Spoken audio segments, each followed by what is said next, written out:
The TMJ-TMD conundrum is real and has been puzzling the dental and medical professions for decades. This is the TMJ-TMD Demystified podcast with Dr. Tony Urbanek, where we'll connect the dots between TMD symptoms and the actual cause.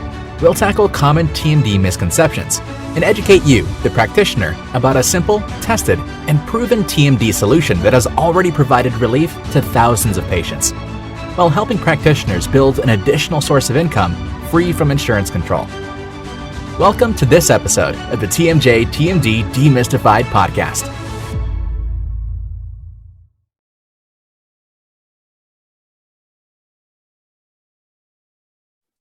I'm Tony Urbanek, and we're here for the next episode of TMD Demystified. Welcome to all previous doctors who have listened to the podcast, and welcome to any new arrivals. I encourage all of you to review the previous podcasts that discuss all aspects of TMD. That's what I'm here for, and that's what we're going to talk about again today.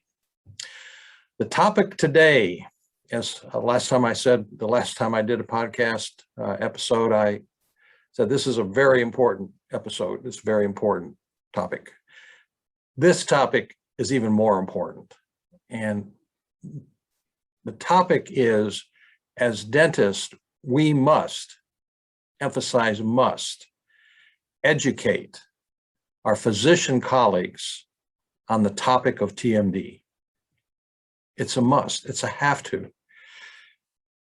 I have to take a deep breath when I think about all of the patients that I've seen over the past 10 years as I've pursued my own direction on solving the TMD problem non-surgically, about all the patients and the stories that I've heard from these patients about how they have been misdiagnosed, undiagnosed, run around in circles by the medical community with very obvious symptoms of TMD. It's extraordinary. The more I see the patients, the farther I got into this, the more extraordinary it was. And as a physician also, I can say with great humility that the physicians are not equipped to understand this problem because it has dental components, but they're not equipped to solve this problem because they cannot draw the conclusions about all these divergent symptoms that are well known with TMD. Now, as I've stated prior, many places, we have solved this problem when you begin to understand that the entire symptom complex originates through inflammation. And of course, our physician colleagues are well-schooled, well-informed on all aspects of inflammation as it applies to general medical problems, surgical problems, etc. But they don't see the big picture. And if you are viewing this podcast and this episode, you may not see the big picture quite yet. But fortunately, because of my insistence on pursuing this problem to the bitter end, and now my mission to actually solve this problem for everyone in the United States who has this problem, which is a huge, huge problem. I don't exaggerate when I say minimum of 45% of females have significant TMD symptoms. And most of these patients begin their quest to try to figure out the solution to some of these symptoms from the medical community, not the dental community. I can't tell you the hundreds of times I've heard patients tell me part of their story. Well, I went to my medical doctor, I went to my PCP, I went to the walk-in clinic, and they think that I might have TMJ. It's a TMJ. And the solution that they hear from that medical personnel is, you need to go see your dentist. And we all know what happens when they go see their dentist. The majority of dentists, we haven't qualified how many, but at least half to 80% of the dentists don't want anything to do with TMD because they know there's no solution. And the 20% who want to take it on, the vast majority of those make a night guard, upper, lower, hard or soft, give it to the patient and say, here's your TMD treatment. That's absurd. I mean, it's absurd that this is going on in 2021. So my message, and we'll expand on this, hopefully significantly, so it's meaningful, is that as a dentist who wants to get involved with the treatment of TMD, and I encourage you all to do that. I mean, learn about what I've discovered, learn about the dots that are connected to actually prove that it all starts from inflammation. And if you can unload the joint long enough in a way that is significant enough to decrease the inflammation in the joint, just by unloading the joint, temporomandibular joint, the inflammation decreases. As the inflammation decreases, the symptoms go away. It is that simple. Now, back to the topic. You folks who are watching this do not have the opportunity to see the number of patients that I see with this. I am faced with seeing, one way or another, on average, 80 to 100 new TMD patients a month, 20 to 25 new referrals a week into my practice, that one way or another, somebody thinks, they think a friend of theirs has been treated and refers them in, but the majority are now referred in by either my dental colleagues, but the majority are actually referred in by medical colleagues, PCPs, nurse practitioners, walk-in clinics, ENTs especially, because ENTs are smart enough to know that they don't have the solution to all this ear pain. If it's not inflamed, if they don't see a red tympanic membrane, they don't see swelling, they go, I don't know. That's what I don't know. And then some of them are more enlightened. They think it might be TMD, go see your dentist. But because we've educated a huge number of doctors here in Middle Tennessee, my practice now has over 600, well over, I know the exact number as of a month ago, 661 referral sources, the majority of them physician types, and the remaining dental types, dental practices, refer us patients with temporomandibular joint problems.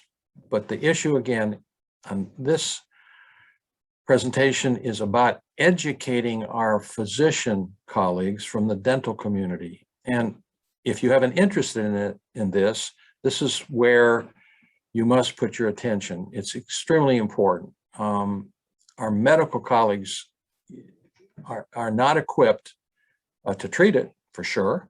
They do not have the technology, the experience to use and make an intraoral device, but they're not equipped to actually understand the mechanics of the oral system, maxillofacial system, the way just a regular general dentist has. So whether you're an orthodontist, you're an oral maxillofacial surgeon, or you're a general dentist who has an interest in treating TMD, it then follows that you have a responsibility to educate your medical colleagues. And of course, we have a solution how to do that. We figured it out. It isn't hard. Once you learn how to use a device that unloads the temporomandibular joint, in quote, the Urbanek Device and Protocol, because it is not just a device. You don't just give it to the patient and hope for the best. It's a protocol. You use the protocol, follow the patient along, and you get the result. But getting those results, excellent results, it's imperative that you take the responsibility of spreading the word. And so you don't need to market this solution. You need to educate. I much prefer the word educate versus market, because first of all, doctors don't like to be marketed to. And but they will accept education. And just briefly describing the method that is extremely successful in educating, once you develop a small series of patients, when the patient comes in and they are successfully treated and tell you that 85 to 100% of their symptoms, whatever they were, TMD symptoms are gone, letters go out periodically through the treatment process to all of the doctors that that patient had seen for their symptoms, or any other doctors. When I say doctors now, I mean, it can mean dentists, but when I say doctors, I mean physicians, but physicians and dentists. Maybe they've been to an oral surgeon or two. Maybe they've even had oral surgery on the temporomandibular joint. That is not impossible, where they come in and they certainly still have symptoms. But those letters go out describing what symptoms were addressed, and that those symptoms are now, whether it be at 3 weeks, whether they're 70% gone, whether at 2 months, whether 85% gone, whenever those letters are generated, they go out to all the doctors that the patient had seen. And then, of course, when they hit 85 to 100% of their symptoms diminished, the patient writes a success story. That success story goes out to all of the doctors that they have seen. That is well described in a previous episode, number 15, where I described that marketing. Now we can call it a marketing program, because it's a marketing program. It's an educational program, low-key educational program to our colleagues, but especially the physicians, because they see the early and the majority of these patients that they can't figure out. And again, I've noted multiple times on these episodes how I hear from patients that their physician has listened to them, listened to the symptoms. They're so divergent that the patient says, "It doesn't make any sense to me." And on occasion, the physician says, "I think you're crazy. It doesn't make any sense." And they do make a sense.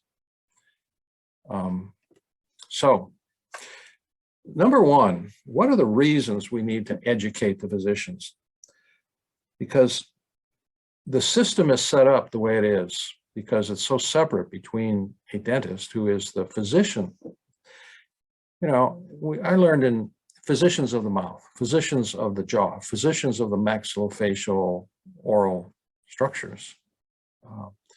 Whether you're just a newbie general dentist right out of school, or whether you're a 8-year trained oral or maxillofacial surgeon after dental school, to a greater or lesser degree, you are the physician of this region, and you should be proud of it, and you should learn as much as you can about it. And the more you learn about it, the more satisfied you'll be with your profession. But the system is set up where the medical community and the dental community don't communicate, unless you happen to have a friend that's a physician, or a physician is friends with a dentist, and then it's all social over the golf course. Medicine does not communicate with dentistry, and dentistry does not communicate with medicine.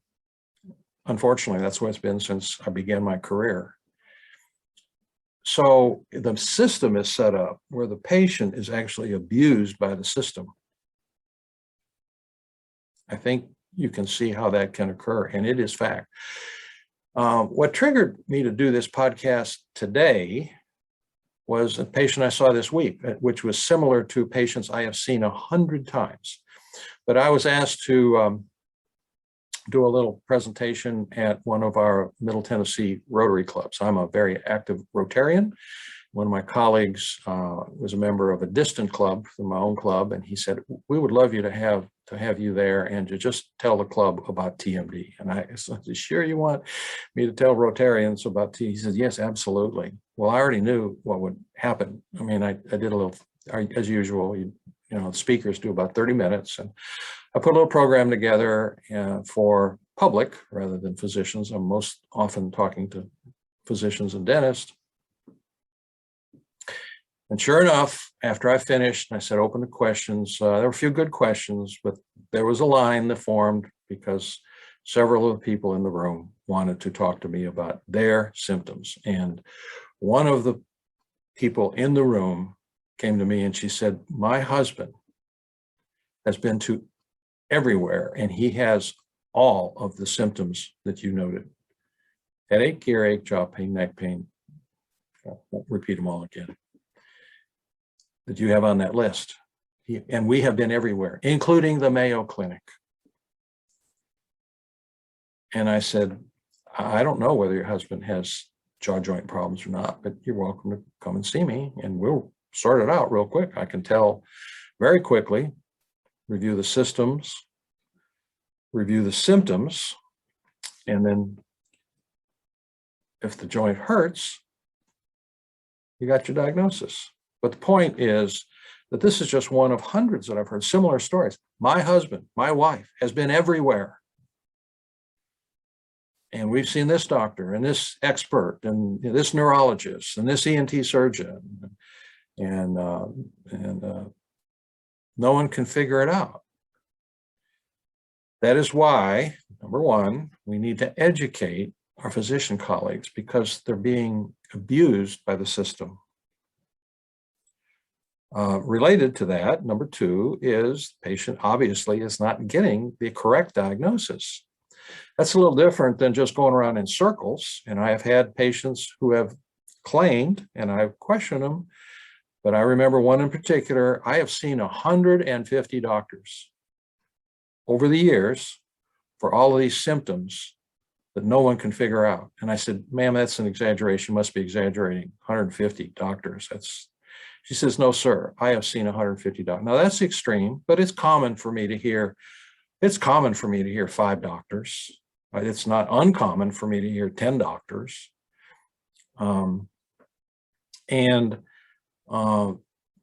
It's one thing to be run around in circles with pretty much everyone going, I don't know, I can't figure it out.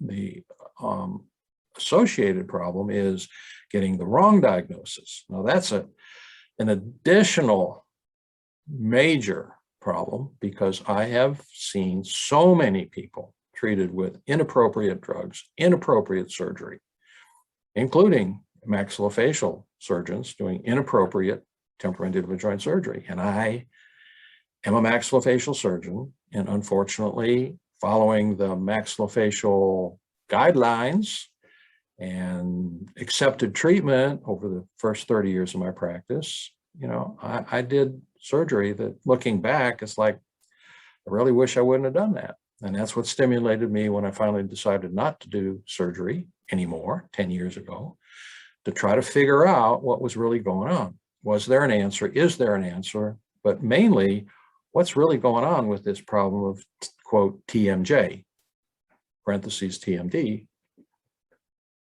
There has to be a solution.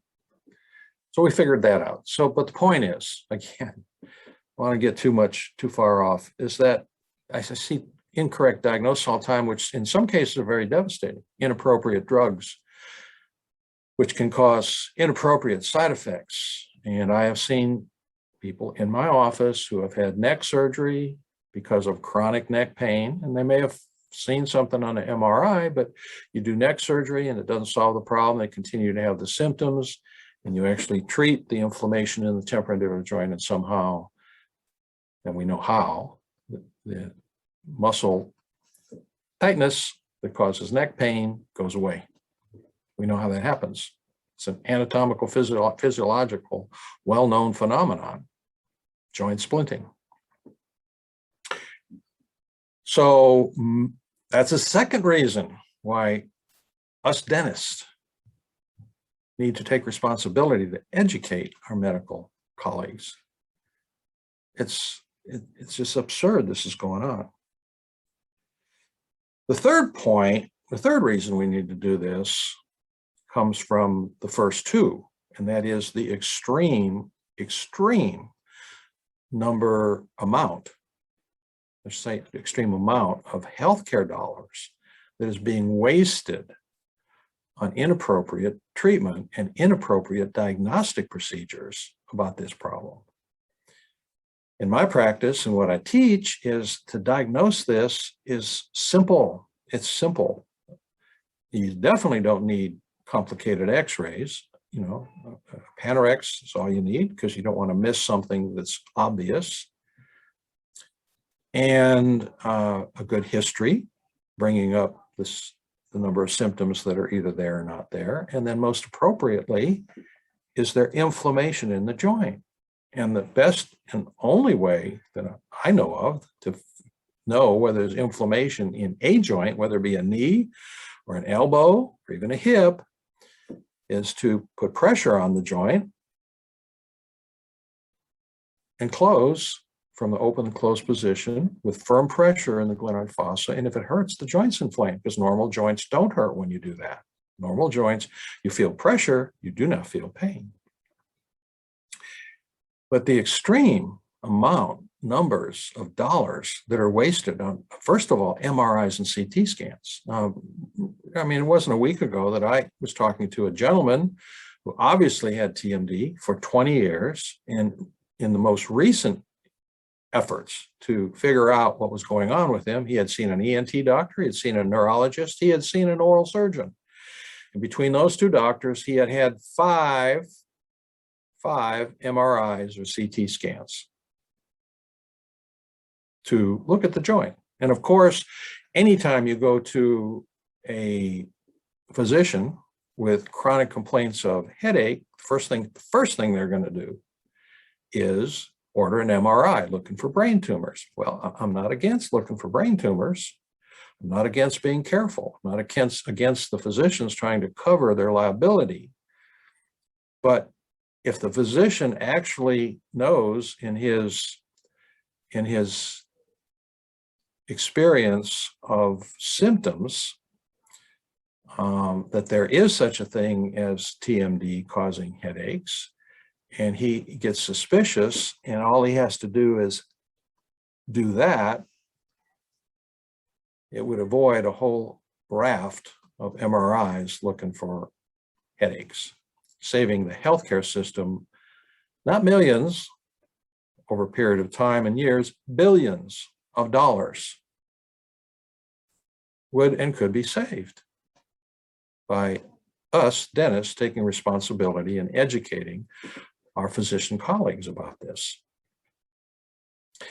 I'm not going to expand on insurance too much and their insurance point of view about TMD, but basically insurance companies don't like the diagnosis of TMD. They just look at it as a, I'm not sure, I'm not going to try to give you my opinion about that. I'll let you describe what you think insurance companies think about TMD. I've had my own experience, and I've commented on several times in prior episodes and my experience with it. But the point is, it's not the insurance company's money that is being wasted. It is our money. I mean, we all pay healthcare insurance one way or another, whether we're private or even whether we're on Medicare. It is our dollars that we support for the healthcare system. And when you say that billions of dollars is being wasted on inappropriate diagnosis, inappropriate diagnostic procedures, inappropriate treatments, inappropriate drugs for something that can be so simply treated with a device and protocol, it's absurd that we don't do it.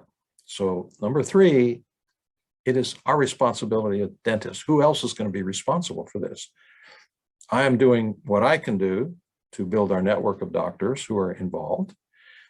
I'm working really hard with our small team. I encourage anyone who is interested in this to join us as be a network provider and do it in your own community, and we'll help you do it. We'll teach you or actually do the marketing program for you so that you can build your relevance and your practice so that you're the TMD expert in your community.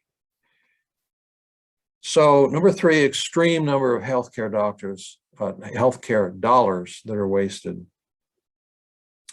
And the fourth point is this. As a physician now, walking both rails, I can tell you that physicians will be and are relieved to hear that, number one, there is a solution for all these symptoms. They're relieved to know that, oh my God, I wasn't aware how to diagnose this properly. I wasn't aware that these symptoms are connected, these divergent symptoms. And they're relieved, they're happy, you're doing them a favor, and they're happy to know it. You know, physicians are like dentists. We hopefully all got into the profession for the right reason. We wanted to help people. And we enjoyed interacting with patients, and that we didn't mind taking much more responsibility than the average person in the world. The average person in the world, as you know, doesn't want to be a doctor. It's a lot of responsibility to hold someone's health care, whether it be dental care or their medical care or their surgical care, in your hands, and to take that responsibility and do a good job. But physicians are relieved and happy to be educated and to know. So the fourth reason that you need to do this is you need to give your physician colleagues a hand, and they will be very thankful when you do that. So it's a huge problem. I guess I just keep repeating that. I'm not trained to repeat that to make you believe it. What I would say is try it out. If you find yourself in a room of 5 women or 10 women, run down the symptom complex that we go over multiple times of TMD, and ask, how many of you have these symptoms? And you're going to see, you will find out that 4 to 5 of the females in the room will admit that, yeah, and some of them have already been diagnosed with, they already know there's TMJ problems. Most of them not. Most of them go, oh, do you mean my shoulder pain? You know, I know I've had problems with my joint in the past, but you know, this isn't as bad. My shoulder and my neck are killing me every morning. Hear it all the time. All right, enough said. I would hope that some of you take an interest in taking on the responsibility of treating this problem correctly, simply, without all kind of extra ancillary machines, ancillary drugs, and that you also take on the responsibility of educating our physician colleagues. It is to your benefit. It is then to your benefit, because as we've talked about in other episodes, as you educate your physician colleagues and they are happy to send you these patients, you're able to not only treat their temporomandibular joint symptoms, at which point then you walk on water in their eyes.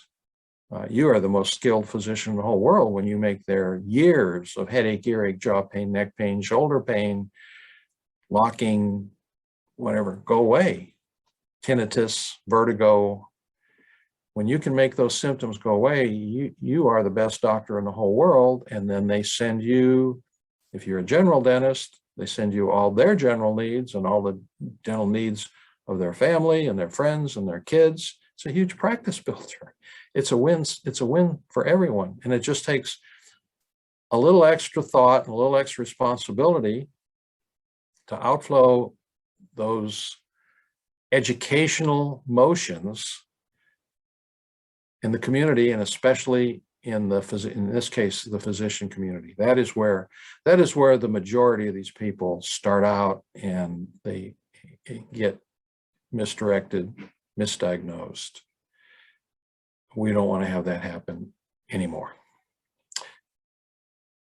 Thank you for your attention, your time. If any of you would like to learn more, you can contact our company at Naomi at tmjservices.net. You're encouraged to email me at Tony at tmjservices.net. Our website is there to enlighten you as to how and why it is to your benefit to become a network provider for treating TMD using our device and protocol, and that would be www.tmjservices.net.